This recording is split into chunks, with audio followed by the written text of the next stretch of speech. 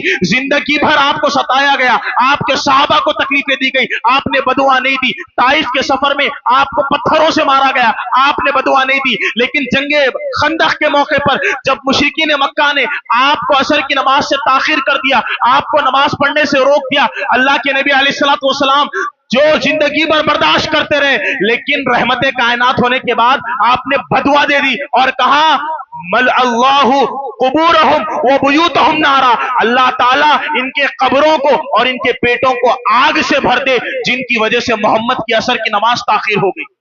اللہ کے نبی بدعا دے دی، اللہ تعالیٰ ان کے پیٹوں کو ان کے گھروں کو آگ سے بھر دے جس کی وجہ سے انہوں نے ہماری عصر کی نماز کو تاخیر کر دیا. اللہ کے نبی افسوس کرنے لگے اور وہ افسوس آپ زندگی بھر کرتے رہے. نماز وقت پر پڑھنا چاہیے، جو وقت پر نماز نہ پڑھے تاخیر کر دے تو وہ زندگی بھر افسوس کرے گا، اس کے افسوس کا کوئی فائدہ نہیں. ہمیں نمازوں پر غور و فکر کرنا چاہیے اور اپنی نمازوں کو وقت پر ادا کرنا چاہیے. ایک آخری بات، اللہ تعالیٰ نے کہا ان اللہ لا یغفر ان یشرک بہ، بے شک اللہ تعالیٰ اس کو معاف نہیں کرتا جو شرک کرتا ہے. ان اللہ لا یغفر ان یشرک بہ، بے شک اللہ تعالیٰ اس شخص کو معاف نہیں کرتا جو اللہ کے ساتھ کسی کو شریک ٹھہراتا ہے. ویغفر ما دون ذلک، اس کے علاوہ اللہ سارے گناہوں کو معاف کرے گا. سبحان اللہ. ہمارا رب رحمان ہے، ہمارا رب رحیم ہے، ہمارا رب ہم سے بے انتہا محبت کرتا ہے. قرآن پڑھ کے دیکھو، اللہ بتا رہا ہے وہ کتنی محبت تم سے کرتا ہے. اے میرے گنہگار بندو، سارے گناہوں کو لے کر میرے پاس آؤ. شرک نہیں کرو گے نا، توحید پر زندگی گزارو گے نا، اللہ کہتا ہے وَيَغْفِرُ مَا دُونَ ذَلِكَ، اللہ سارے گناہوں کو معاف کرے گا. لِمَن يَشَاءُ، جس کو وہ چاہے گا. اللہ چاہے گا تو تمہارے سارے گناہوں کو معاف کرے گا. لیکن وَمَن يُشْرِكْ بِاللَّهِ، اگر تم اللہ کے ساتھ شرک کرو گے، اللہ نے کہا فَقَدْ ضَلَّ ضَلَالًا بَعِيدًا، پھر تو تم بہت دور کی گمراہی میں جا کر گر گئے. شرک بہت بڑی گمراہی ہے، شرک بہت بڑا خسارہ ہے. جو اللہ کے ساتھ کسی کو شرک ٹھہرائے گا تو وہ بہت دور کی گمراہی میں جا گرے گا. اللہ اس کو کبھی بخشنے والا نہیں ہے. اللہ کا احسان ہے، اللہ نے ہم کو توحید دی. وہ بات میں نے آپ کے سامنے بیان فرمائی کہ کل قیامت کے دن اللہ تعالیٰ کافروں سے کہے گا، مشرکوں سے کہے گا اگر میں پوری دنیا کی زمین کو سونا بنا دوں، پوری دنیا کی زمین کو سونا بنا دوں اور یہ کہوں کہ آج کے عذاب سے بچنے کے لیے کیا تم اس زمین جو سونے کی ہے اللہ کی راہ میں خرچ کرو گے؟ مشرکین کہیں گے اللہ آج کے عذاب سے بچنے کے لیے، آج قیامت کی سختی سے بچنے کے لیے ہم زمین بھر کا سونا تیری راہ میں خرچ کرنے کے لیے تیار ہے. اللہ کہے گا نہیں، بلکہ دنیا میں ہم نے تجھ سے اس سے بھی آسان چیز کا مطالبہ کیا تھا، بس اللہ کی عبادت کرنا. پتہ یہ چلا کہ اگر بندہ توحید پر زندگی گزارے گا تو یہ زمین، کائنات کی زمین بھر کا سونا بھی موجود ہونا تو یہ توحید اس سے بہت اعلیٰ ہے. اللہ نے بن مانگے مجھ کو اور آپ کو توحید دی. اللہ کا بہت بڑا احسان ہے. یہ مایوس نہ ہو کہ ہمیں وہ نہیں ملا، گھر نہیں ملا، دولت نہیں ملی. دنیا کی سب سے قیمتی دولت اللہ نے توحید دی. اللہ سے دعا ہے کہ اللہ تعالیٰ مرتے دم تک توحید پر قائم رکھے. اللہ تعالیٰ ہم تمام کی عبادتوں کو قبول فرمائے. اللہ تعالیٰ ہمیں قرآن پڑھنے، سمجھنے، غور و فکر کرنے، اس کو حقوق کو ادا کرنے اور اپنی زندگیوں میں انقلاب لانے کی توفیق عطا فرمائے. اللہ جس طرح رمضان میں ہم تیری عبادت کر رہے ہیں، رمضان کے بعد بھی تجھ سے دل لگانے کی توفیق عطا فرمائے. اللہ زندگی بھر رسول اللہ کے بتائے ہوئے طریقے کے مطابق زندگی گزارنے کی توفیق عطا فرمائے. آمین. وآخر دعوانا الحمد للہ رب العالمین. السلام علیکم ورحمۃ اللہ وبرکاتہ.